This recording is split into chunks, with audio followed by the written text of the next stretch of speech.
¿no? Hay distintas formas de leishmaniasis, ¿no? Una es la cutánea, que afecta a la piel, sobre todo, la mucocutánea, que afecta otras zonas como el tabique nasal. Puede el paciente perder el tabique nasal. ¿Qué es lo que está pasando con el dengue en Lima? Está bajando, está subiendo, parece que los casos no terminan de bajar. Y además se suma otra enfermedad que es la UTA. ¿Qué es la UTA? ¿Por qué está haciendo ruido en estos últimos días? ¿Qué pasa? El Ministerio de Salud ha dicho que ya hay vacunas, pero ¿por qué nos hemos visto desabastecidos de vacunas? A ver, yo le voy a preguntar a un especialista. Estamos nosotros enlazados vía telefónica con Hernando Ceballos, exministro de Salud. Bienvenido, doctor Ceballos, a Exitosa. Muy buenas noches, Karina, y a los amigos de Exitosa. Muy amable por la comunicación, a sus órdenes. Muchísimas gracias. Primero, nosotros vamos a empezar con la UTA. ¿Qué es esto de la UTA? Hace mucho tiempo que no se hablaba de la UTA y en los últimos días estamos escuchando sobre el regreso de esta enfermedad. ¿Es un regreso? ¿Es una enfermedad endémica? ¿Siempre ha estado entre nosotros? ¿Es una enfermedad que está en la costa? ¿Usted qué nos puede decir? Sí, en realidad la UTA es conocida así en el Perú. Es una parasitosis, una leishmaniasis, se le llama leishmaniasis cutánea, porque es la forma más frecuente que se presenta en nuestro país, y que se transmite a través de la picadura de un mosquito, la mosca de la arena se le llama, y que produce lesiones cutáneas, ¿no? Primero una pápula, luego de algunas semanas se produce una úlcera. La pápula es una ampollita y la úlcera ya es cuando se te infecta, una llaga. Es algo más profundo, digamos. Es más profundo, que afecta a la piel, que va penetrando como un cráter, ¿no? Y claro, molesta, duele, pica, pero sobre todo en la zona de exposición aparece. Ahora, hay distintas formas de UTA, digamos, ¿no? Hay distintas formas de leishmaniasis, ¿no?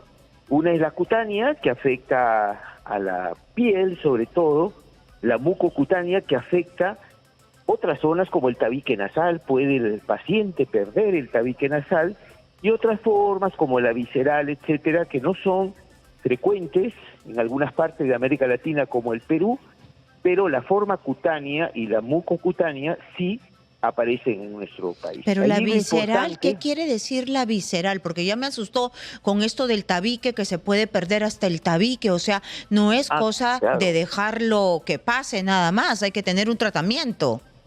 Hay que tener un tratamiento y rápido, porque produce cicatrizaciones muy profundas, ¿no? En la forma cutánea, en la forma mucocutánea sí puede afectar el tabique, incluso con la pérdida de parte de la nariz, ¿no? La visceral no se presenta en nuestro país. Es cuando afecta el hígado, el vaso, ¿no? Y tiene una presentación particularmente grave, pero no se ha visto en nuestro país todavía esta forma de presentación, que sí existe, por supuesto, en el mundo, ¿no? El tema de la leishmaniasis y la cutánea tiene causas. Dígame. Tiene causas diversas, ¿no? Socioeconómicas, porque está más frecuente en los lugares donde la gente más pobre está, por sus condiciones de vida, por la falta de higiene, ¿no? Porque hay zonas donde no se desecha la basura, ¿no? Tiene que ver con la nutrición. El déficit de proteínas favorece la evolución desfavorable, digamos, el empeoramiento de la enfermedad, y también cambios ambientales, ¿no? Ahora, lo importante, como en la mayoría de las enfermedades, es tratarla a tiempo, ¿no? Prevenir, evitar la picadura del mosquito, y luego, si pica el mosquito y se produce la primera lesión cutánea, pues hay que darle tratamiento, ¿no? Y han llegado a nuestro país ahora, porque había cierta escasez en distintas partes del mundo, pero además, como nos pasa frecuentemente, llegamos tarde a conseguir la medicina. Por lo menos por los medios de comunicación tenemos entendido que han llegado más de 90.000 dosis para distribuirlas en distintas partes del país, porque ha habido una buena cantidad de gente que se ha quejado que tiene esta enfermedad de la UTA y no encontraba medicamentos en los establecimientos, ¿no? Lo cual retrasa el tratamiento y las secuelas son mucho mayores, ¿no? ¿Y la UTA contagia piel a piel? Es decir, un contagiado me toca y me contagia. No hay un contagio persona a persona. No hay que tener temor con esto. Pero si lo pica un mosquito a un paciente que tiene este parásito, el mosquito puede adquirir, este tipo de mosquito puede adquirir el parásito y transmitírselo a otra persona. Es como el dengue. Claro, por eso es importante el uso de mosquiteros, de repelentes, para evitar que los mosquitos vayan sembrando de parásitos a distintos pobladores y a su vez la enfermedad se vaya extendiendo. Y esta vez nosotros estamos teniendo como una explosión de mosquitos, no una epidemia, pero más mosquitos de lo normal. Bueno, hay condiciones climáticas que favorecen la reproducción del vector, pero también en el caso de los mosquitos que pueden transmitir enfermedades como el dengue, como en este caso, la falta de medidas preventivas por parte del Estado tiene que ver con esta eclosión de mosquitos, ¿no? Que transmiten estas epidemias, ¿no? Que producen estos brotes que podríamos haberlos evitado, por supuesto, ¿no? No es irreparable el hecho de que tengamos incrementos de temperatura con que no podamos evitar la enorme cantidad de casos que tenemos, por ejemplo, de dengue, ¿no? Nuevamente la pobreza, nuevamente la falta de higiene. ¿Por qué? Porque no tenemos en muchos de nuestras regiones, en Lima misma, en nuestros barrios, agua, desagüe. El agua limpia es fundamental para evitar estos brotes. Claro, lo mismo nos pasó con el COVID-19, donde no teníamos donde la gente se lave las manos, porque lamentablemente casi el 20% de la población no tiene agua potable, y por supuesto casi el 30%, y en algunas regiones es mucho mayor, no tiene servicios sanitarios mínimos. Entonces esto facilita la reproducción de una serie de enfermedades. En el caso de la UTA es muy claro, donde hay desechos de basura, donde hay pésimo sistema de alcantarillado, ahí se reproduce este mosquito.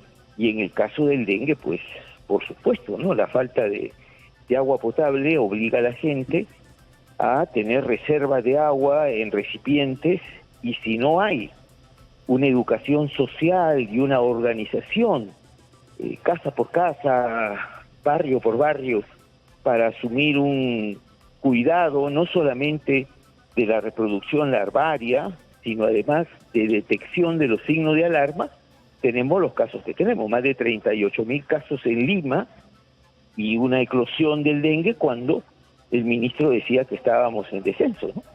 El ministro dijo que estábamos en descenso, ahora ubicándonos en el dengue, y ese descenso no se ha dado, solamente ha estado en la cabeza del ministro. Sin ninguna duda, un pésimo manejo de las cifras y de la información, ¿no? Lo que hubo es un retraso en la recolección de datos, y no se previó que cualquier mensaje que da el ministro tiene un impacto sobre la población, de bajar la guardia y sobre el mismo personal de salud, y no ajustar las estrategias para evitar que el dengue nos siga golpeando, ¿no? Esas son las consecuencias. Tenemos un rebrote del dengue en varias regiones, no en todas afortunadamente, pero que sigue lastimando a los peruanos. Se han incrementado la cantidad de personas fallecidas, y esto se podía haber evitado, ¿no? Y en Lima principalmente esto que estamos viendo, este brote, es algo inusual. No hemos visto a tantos enfermos abarrotando los hospitales, ¿o usted había visto algo así antes? No, mire, para ser claros, primero tenemos un subregistro enorme de dengue. La gran mayoría de la gente tiene dengue y no se complica y no va al establecimiento porque piensa que tiene que hacer colas, tiene que esperar, no le hacen pruebas rápidas. Pero lo cierto es que de lo registrado tenemos un 200% mayor cantidad de casos que el año pasado. A estas alturas teníamos 33.000 casos y ahora tenemos más de 155.000 casos, lo cual, Enorme. la verdad, en cualquier otra circunstancia habría convocado inmediatamente al ministro de Salud al Congreso para que explique por qué es que hay tanta inexactitud en las cifras y por qué no tenemos una estrategia desde el principio para frenar este tipo de epidemias. ¿Y qué es lo que va a hacer que esta epidemia del dengue frene? Que caiga la temperatura, nada más. Eso es lo que estamos esperando. Claro, eso es lo que está esperando el ministro, ¿no? Pero lamentablemente eso nos puede costar más sufrimiento y más muertos. Lo que tiene que hacer el ministerio es desplazar personal rápidamente a las zonas donde tenemos mayor incidencia de casos, desplazar, además el Estado tiene hospitales móviles, ¿no? Entonces hay que moverse con agilidad. ¿Cuántos meses han pasado y no hemos podido diseñar una estrategia para ir mejorando la cobertura del sector salud en lugares donde sabíamos que se iban a producir incrementos? Y por supuesto la labor preventiva de organización de la comunidad da la impresión que en lugar de haber avanzado ha disminuido, ¿no? La necesaria alarma que necesitamos en algunos sectores de la población para impulsar la organización de la gente en brigadas, en control, en los barrios, en charlas para que la gente tome conciencia, en trabajar, y el Ministerio de Salud tiene presupuesto para eso, trabajar una campaña de sensibilización, esto no se ha hecho. Entonces, claro, tenemos a la gente desmovilizada en la defensa del dengue y por eso los casos siguen subiendo. Van a bajar, por supuesto, en algún momento, porque los factores climáticos y en todo el mundo se da así, el dengue golpea, disminuye hasta el año que viene, pero esto no tenemos que normalizarlo, ¿no? Esto nos debe obligar a reflexionar que cada una de estas experiencias ya nos deberían haber hecho aprender cómo enfrentar las epidemias en mejores condiciones. Luego del COVID, la verdad que es terrible que nos esté pasando esto ahora, ¿no? De acuerdo, muchísimas gracias por darnos su mirada al exministro Ceballos, exministro de Salud.